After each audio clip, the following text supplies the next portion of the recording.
Hey internet, it's Tombox here. Now, as we already know, Barolo Dragon is ranked as one of the best Link boss monsters available right now in the TCG, and he's basically a staple that would fit into anyone's extra deck. Now, given that it was very similar to Goyo Guardian when the Synchro era happened, except it's a million times better with all the better effects, oh my god. It wasn't a total surprise to see what a badass this card has become.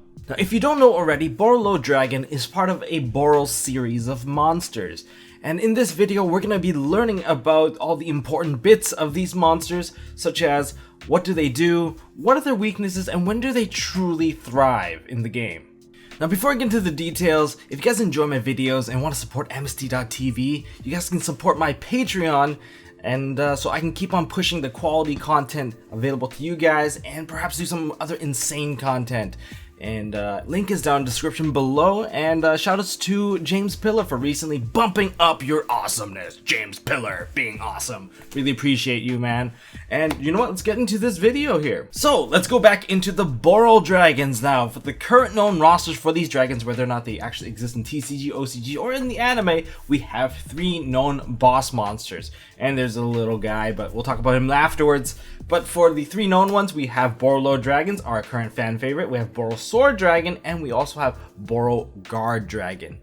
Now, all these dragons across the board, they share very similar effects and structure. So note that they're all rank 4 boss monsters. They all require 3+ effect monsters to make, so they're all generic, and they all carry 3 effects on them. One continuous effect that protects them. They have a quick effect that basically can't be negated because it's too fast, they're not respondable. And then they have one more effect that helps them gain advantage in some sense. Now that one can usually be responded to. It could be a trigger or an ignition effect depending on which dragon you have, a defensive one or an offensive one. So let's start off with a dragon that we're familiar with just to build some structure, and then we'll quickly move on and go into some of the dragons we're not familiar with. So starting with Barolo Dragon, of course, one of our fan favorite right here, and he's from Circuit Break. His defensive effect cannot be targeted by monster effect, and that's really good in a monster heavy meta. Now, in terms of his quick effect, that's too fast, too furious. He can reduce monsters' attack and defense by 500. Quick effect, so you can actually force chain blocks if you're really afraid of weird chains happening.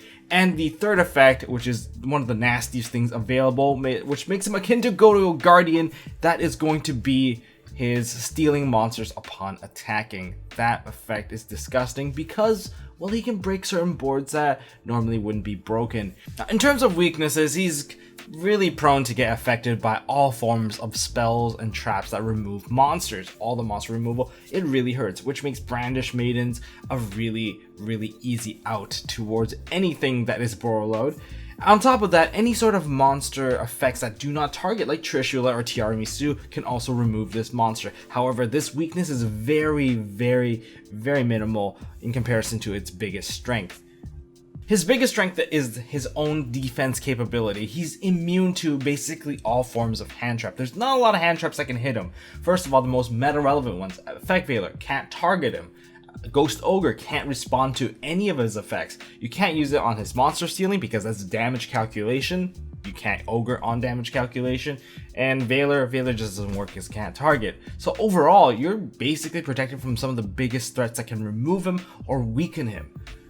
Now, other advantages such as his arrows themselves. The arrows are really good because he does not offer any zones to your opponent because he doesn't give a damn. He's like, not gonna give anyone any zones because, well, that's just how he plays. Most Link 4 monsters offer at least 1 zone. Look at Skuldred. Skuldred offers 1. Firewall offers 1. Most of these dragons do offer 1, and he's just the one that's like, nope, not gonna give you anything. And that's why he's really good in terms of a Link 4 monster for standalone, because he's basically risk-free at this point. And in terms of in a meta that's super monster heavy, he can easily become a go-to boss monster. Next down the line, we have Borrelsword Dragon from Cybernetic Horizon. Now this monster here, defensive capability, cannot be destroyed by battle, which is very mediocre at best. But he makes up for it for the offensive capability, starting with his too fast for you effect, the one that you cannot respond to, which is the quick effect. He can change a monster's battle position from attack position to defensive position. And when he does that, he gains an additional attack. He attacked twice in that one turn, which can push for at least well, at least 3,000 damage to 6,000 damage. Mainly because his third effect can really secure that amount of damage. How? By simply attacking, he can actually have your opponent's attack and gain that half. So it's very similar to an Xyz Rebellion Dragon. Yeah, so in other words, he can really push for some major damage. Now, in terms of weaknesses, it's very obvious here. He is subjected to every form of removal, and that part really sucks. Whether it be spell, trap, or monster effect, he's never going to live past that one turn that he stays alive. If he does live past that one turn, it's probably because it's really low resources, and your opponent just really does not have an answer, and that part would be really sad for your opponent because he's a damage dishing machine. He can protect himself against one-on-one monster, but in terms of other forms of I guess removal, he's a sitting duck at this point. And worst case, he gets stolen by a Barolo Dragon and then swings at you in the face, and that just is not good. That part will just really suck because he can just kill you at this point. So yeah, not exactly a really good target to lose. But in terms of his strength, he can really dish out some massive damage. He's just a giant beatstick. He's got the sword. He's going to stab you. He's going to execute your life points down to like almost nothing very quickly. But I would definitely recommend linking him off, getting rid of him so you don't face like the threat of getting like enemy controllered and then dying. Yeah, because that's a very common thing in Duel Links. Enemy controller for game. Seems like one of those monsters that is very much subjected to that. As for the last known big Borrel boss monster, we have Borrelguard Dragon, set to be released in the Collector's Pack of 2018 OCG. Let's hope that this monster gets imported at the same time inside Cybernetic Horizon, so we get both Borrelsword and Borrelguard. That would be awesome. Let's hope that it is not a TCG exclusive for NA, because that would really suck for EU. And you know, everyone deserves a boss monster like this. Now, in terms of his defensive effect, cannot be destroyed by card effect, which is really good because you're not going to be destroyed by battle 90% of the time. However, you're still subjected to a lot of other forms of removal. Now, in terms of the effect that is too quick for anyone, we have a very basic effect. Actually, most of these effects have been pretty basic. It doesn't have to be complicated, but all it is it can change one monster from any position to face up defense position, and that is actually really good because aside from putting your opponent's cards to defensive position, you can also put your own and even flip your monsters, so that's also an added bonus. Now, Beauregard Dragon differs from the other two dragons. It doesn't exactly have a battle effect. It has an ignition effect that you can use probably after a battle to revive monsters. By sending a spell or trap that you control to the graveyard, you can special summon one monster that was destroyed this turn, and it has its effects negated, and basically it survives. You get to steal your opponent's monster, which makes it really awesome. So if you swing into your opponent's cards, destroy it, main phase 2, you're able to revive that monster and just take control of it, which can be very beneficial. However, this monster does come with its own set of weaknesses, such as it is subjected to a lot of non-destruction removal, such as compulsory evacuation device, paleo dynamiscus. Like, all the targeting stuff is still going to apply to this monster, and that can actually easily remove it. And one of the worst case scenarios, your opponent actually takes control of your monster, and that is actually one of the worst because he's not only going to die, he's also going to be linked off because he's going to revive one of your monsters and become link fodder for this monster, and that is actually quite brutal if you ask me. Like, if he hits over a link monster, you can actually link into another big monster. Perhaps if it's a link 2, you can go into a 3. If it's a 3, you can go into a 4, and that is a bit of a big weakness because I guess most of these Borrel Dragons, if you actually lose control of it, let's just say you're pretty screwed already. Now, one of its greatest strengths is probably his survivability. Not being able to destroy by card effect and having high attack stat is two of the best combination. It almost feels like a Towers-esque monster. It's basically unaffected by most things. And right now, since Raigeki Dark Hole is pretty much a very common side, so you can expect this to really kind of come in handy, especially in a low resource game where your opponent can top deck a Raigeki and kind of clear your monster. However, this is not one of those monsters that they can clear, which means you can sit tight and just keep swinging at him. And as long as your opponent is putting up monsters, you are getting more and more monsters to steal, which is very awkward for your opponent. And Mirror Force is very common to play as well, so you know what? overall, you're going to survive most things. And upon summoning, you're also very safe because you're not going to be subjected to bottomless trap holes or torrentials.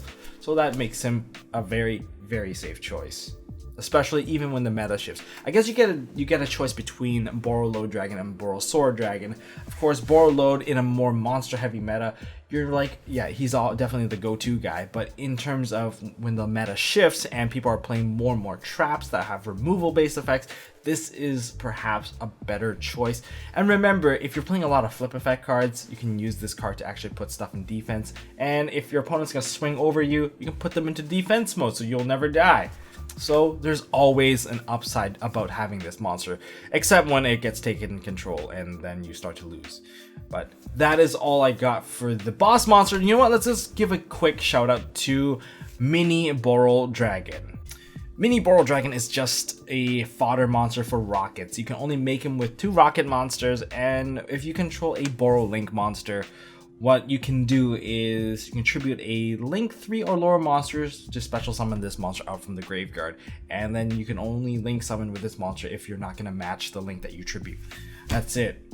So he doesn't kind of fit this topic, but I threw him in there anyway because he is technically a Borrel monster, but he's not a boss. He ain't no boss until he proved himself to be very, very useful. So anyways, that's all I got for this video. Hopefully you guys enjoyed this, learned something about the Borrel series. You guys know if there's more Borrel monsters coming out, you probably know that they're probably going to follow the very, very similar structure, so you guys can kind of predict where it's going to go in terms of the future Borrel monsters, and you guys can pick and choose which Borrel monster you want to use in the future.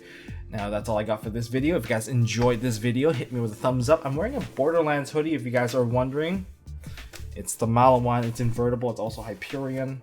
But anyways, if you guys want to see more stuff from MST.TV, I'm really working on that live game. I'm just waiting for Dang Deals Marcus to come around and basically destroy me.